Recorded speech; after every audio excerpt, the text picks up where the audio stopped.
kami hormati Ibu Ketua K3 TK Kecamatan Bosomatene, Ibu-ibu Kepala Sekolah Kecamatan Bosomatene yang kami hormati pula. Tak hentinya kita ucapkan puji dan syukur kehadirat Allah Subhanahu wa Ta'ala karena atas limpahan rahmatnya sehingga hari ini kita dapat berkumpul dalam rangka kegiatan kita untuk kita sama-sama berbagi pengetahuan terkait apa yang kami dapatkan di pelatihan PM selama lebih sebulan berjalan. Salam dan salawat selalu kita curahkan kepada Nabiullah Muhammad Sallallahu Alaihi Wasallam, Nabi teladan kita. Semoga kita semua mendapatkan syafaatnya di hari kemudian nanti. Indonesia tanah airku, tanah tumpah darahku. Di sanalah aku berdiri, jadi pandu hidupku.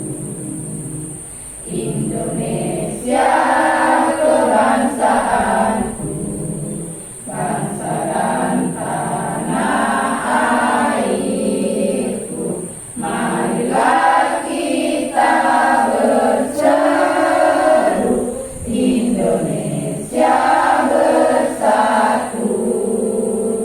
Hiduplah tanahku, hiduplah negeriku, bangsaku, rakyatku semuanya. Bangunlah jiwanya, bangunlah badannya untuk Indonesia Raya. Indonesia Raya, merdeka, merdeka, tanahku, negeriku yang ku cinta. Hormati Ibu Ketua K3 TK Kecamatan Bosomatene, yang saya hormati Ibu Kepala Sekolah atau Kepala Lembaga yang hadir pada rekan guru yang juga berpartisipasi hadir pada kesempatan ini. Ini yang diundang kepala sekolah atau Kepala sekolah karena sesuai arahan di atas, kemudian di kelompok kerja kepala TK. Tapi saya kira lebih bagus kalau ada teman gurunya itu. Lebih bagus supaya sampai di sekolah bisa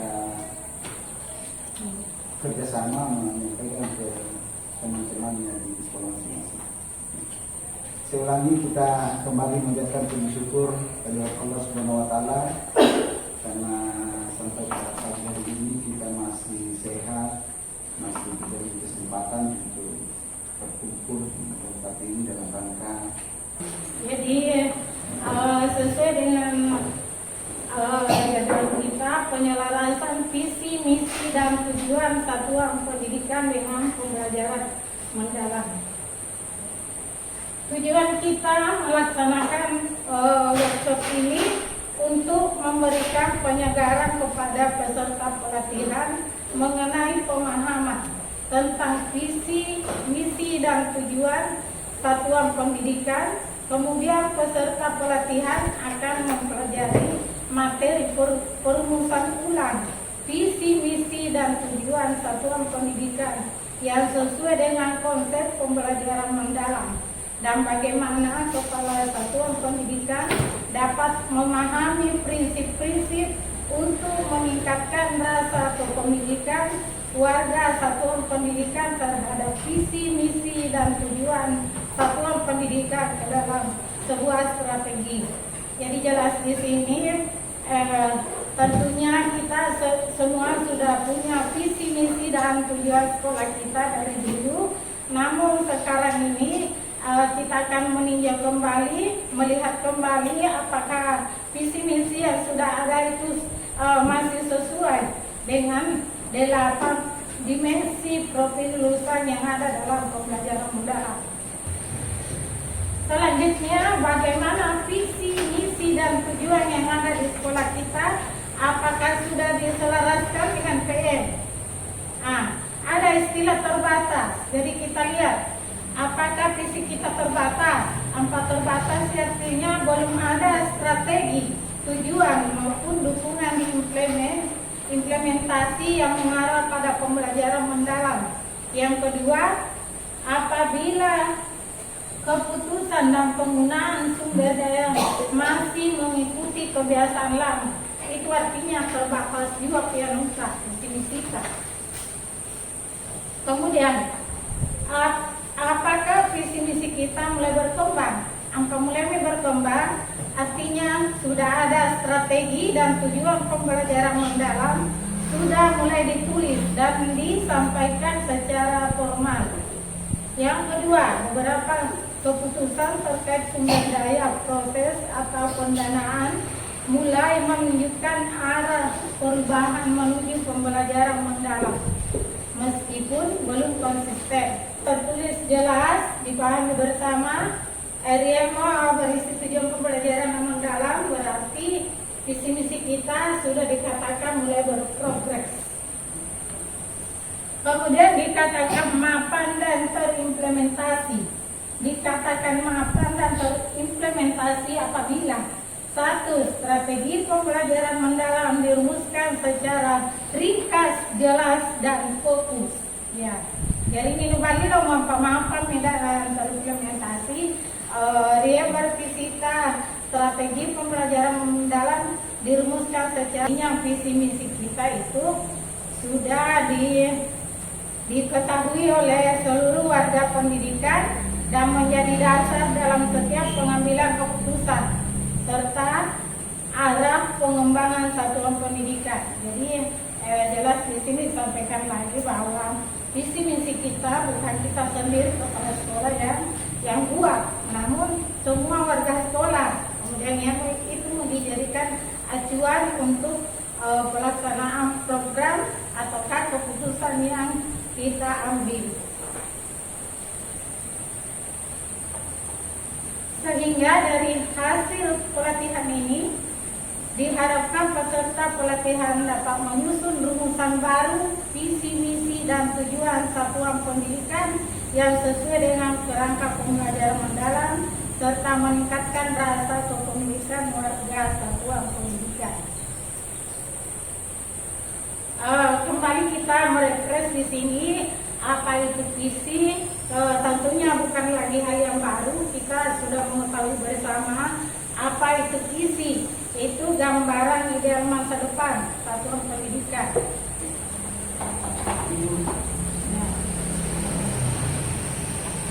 Visi, misi, dan tujuan yang kuat perlu mencerminkan komitmen terhadap pendidikan yang bermutu untuk semua, serta mengadopsi pendekatan pembelajaran mendalam yang menumbuhkan eksplorasi, kolaborasi, refleksi, dan inovasi di ruang-ruang belajar. Jadi saat ini kita selalu diarahkan untuk selalu berkolaborasi, bereksplorasi. Kemudian kita diharapkan untuk selalu merefleksi apakah visi misi kita yang sudah ada itu perlu direvisi ataukah perlu ditambahkan sesuai dengan keadaan yang sekarang, karena tentunya keadaan yang dulu 2 tahun yang lalu tidak akan sama dengan keadaan saat ini karena adanya perkembangan. Jadi makanya kita diharapkan untuk selalu merefleksi, kemudian melahirkan inovasi baru untuk melakukan perubahan demi peningkatan pendidikan kita. Selanjutnya,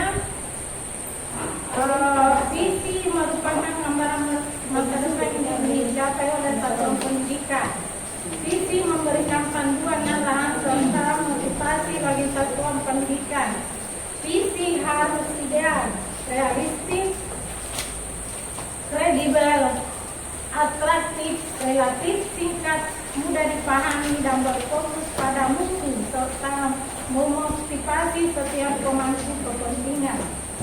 Visi satuan pendidikan yang ideal harus mencerminkan prinsip learning organization atau organisasi pembelajar yang menempatkan satuan pendidikan bukan hanya sekedar tempat belajar murid, tetapi juga menjadi komunitas yang terus berkembang dan menjadi pembangkit atau trigger dari total satuan pendidikan, guru, murid, dan masyarakat secara aktif belajar bersama untuk mencapai visi bersama. Juga kami mau tanya, apakah umurnya visi misi kita itu sudah mencapai berapa tahun?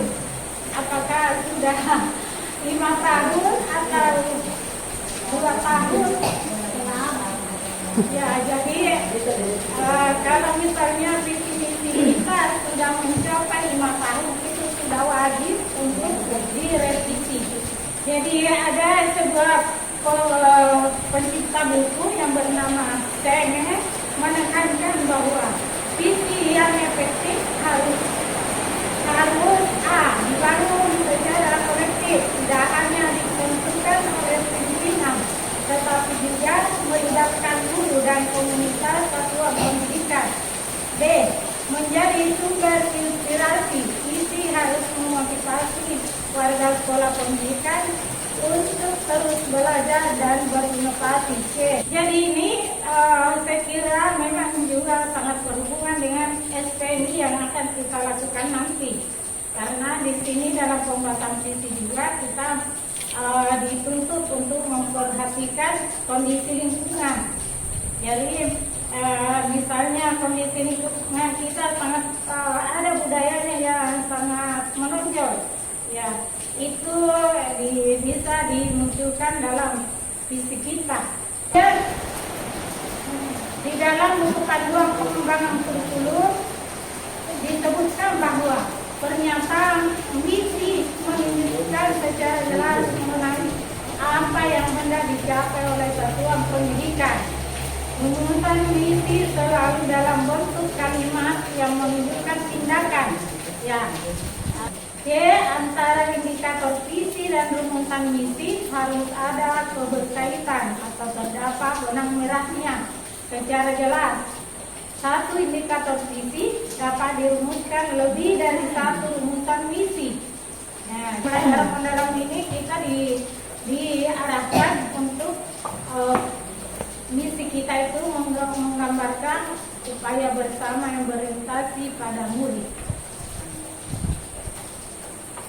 Tujuan satuan pendidikan adalah indikator keberhasilan. Menurut panduan pengembangan kurikulum, bahwa tujuan satuan pendidikan perlu merancang tujuan yang menggambarkan keselarasan dengan 8 dimensi profil lulusan.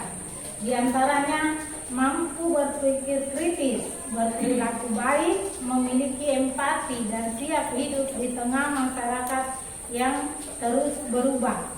Tujuan yang baik akan mencerminkan karakteristik lulusan yang ingin dibentuk. Satuan pendidikan perlu merancang tujuan yang menggambarkan keselarasan dengan 8 dimensi profil lulusan. Ya, jadi di pembelajaran mendalam ini kita diharapkan untuk menyusun tujuan itu menggunakan metode SMART. Apa itu S-nya? Spesifik. Artinya spesifik itu sederhana, yang jelas, tidak perlu panjang lebar di visi misi tujuan kita. Yang kedua, M-nya terukur. Jadi di tujuan yang ingin kita capai itu ada ukuran, misalnya 90% anak mampu melakukan ibadah di tahun 2028. Di bagian A-nya attainable, dapat dicapai atau masuk akal. Kemudian bagian R-nya relevan dengan misi dalam pembelajaran mendalam. Kemudian bagian T-nya terdapat alokasi waktu ketercapaian. Nah, jadi itu bagian smart. M dengan T di belakang itu berkaitan.